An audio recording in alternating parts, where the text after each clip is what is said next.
আজকে আপনাদের সঙ্গে শেয়ার করব খুব সিম্পল ওয়েতে চাইনিজ ভেজিটেবল রেসিপি। আশা করছি আমার সিম্পল রেসিপিটা আপনাদের ভালো লাগবে। সবজির কালারটা ঠিকঠাক রেখে এই সবজিটা আমি রান্না করব। এটা শরীরের জন্য অনেক হেলদি। চলুন তাহলে কথা না বাড়িয়ে রেসিপিতে চলে যাই। এখানে আমি প্রায় 7 প্রকার সবজি নিয়ে নিয়েছি। আপনারা কমিয়ে বাড়িয়ে নিতে পারেন, এতে কোনো সমস্যা নেই। চুলায় একটি প্যান বসিয়ে তাতে পরিমাণ মতো পানি দিয়ে দিয়েছি। 1 চিমটি পরিমাণ দিয়ে দিলাম বেকিং সোডা আর দিয়ে দিলাম সামান্য একটু লবণ। যে সবজিগুলো একটু সিদ্ধ হতে সময় লাগে ফার্স্টে আমি সেই সবজিগুলো দিয়ে দিলাম, দেন বাকি সবজিগুলো আমি পরে অ্যাড করে দিয়েছি। আর সবজি সিদ্ধর সময় যে বেকিং সোডাটা দিয়েছি এর ফলে সবজির কালারটা একদম নষ্ট হবে না। আর একটা আমি বাটির মধ্যে ফ্রিজের ঠান্ডা পানি আর তার মধ্যে কিছুটা আইস দিয়ে দিয়েছি।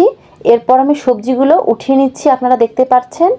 এর ফলে সবজির কালারটা একদমই নষ্ট হয়ে যাবে না, ঠিক সেম টু সেম আছে। আপনারা দেখতে পাচ্ছেন কতটা সুন্দর আমার সবজির কালারটা আছে। এ পর্যায়ে চুলায় একটি প্যান বসিয়ে তাতে পরিমাণ মতো তেল অ্যাড করে দিলাম, দিয়ে দিলাম কিছুটা রসুন কুচি, তার সঙ্গে সামান্য একটু আদা কুচি আমি দিয়েছি। সামান্য একটু কালার চেঞ্জ হয়ে আসলে এর মধ্যে অ্যাড করে দিলাম 1 কাপ চিকেন, দেন সামান্য একটু ভেজে নিব। আপনারা দেখতে পাচ্ছেন অ্যাড করে দিলাম পরিমাণ মতো লবণ আর দিয়ে দিলাম গোলমরিচের গুঁড়ো, দেন আবারও একটু ভেজে নিব। খুব ভালোভাবে ভাজা হয়ে গেলে এ পর্যায়ে অ্যাড করে দিলাম অরেগানো, এতে ফ্লেভারটা ভালো আসে। আর দিয়ে দিলাম দুটো বড় বড় সাইজ করে টুকরো করে আমি পেঁয়াজ কেটে নিয়েছি, সেটা অ্যাড করে দিলাম। আর মরিচ ফালি করে 3-4টা দিয়ে দিলাম। খুব ভালোভাবে ভেজে নিয়েছি। দেন এ পর্যায়ে অ্যাড করে দিব সবজিটা, আপনারা দেখতেই পাচ্ছেন। দিয়ে এখন খুব ভালোভাবে এটা আমি নেড়ে নিব, আপনারা দেখতেই পাচ্ছেন। এই কাজটা একটু সময় নিয়ে করতে হবে। আমার নেড়ে নেওয়া হয়ে গেলে যে সিদ্ধ যে পানিটা ছিল সেখান থেকে আমি কিছুটা পানি অ্যাড করে দিলাম। 1.5 চামচ সয়া সস আর আমি কর্নফ্লাওয়ার 3 চামচ গুলিয়ে রেখেছিলাম সেটা অ্যাড করে দিলাম। দেন এখন এটা কিছুক্ষণ আমি নেড়ে দিব, আপনারা দেখতেই পাচ্ছেন। অলমোস্ট আমার নেড়ে দেওয়া হয়ে গিয়েছে।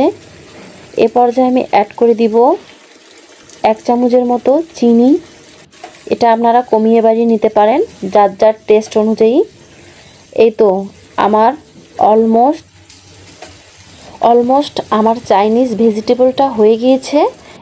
এটা এখন আমি নামিয়ে পরিবেশন করে নেব।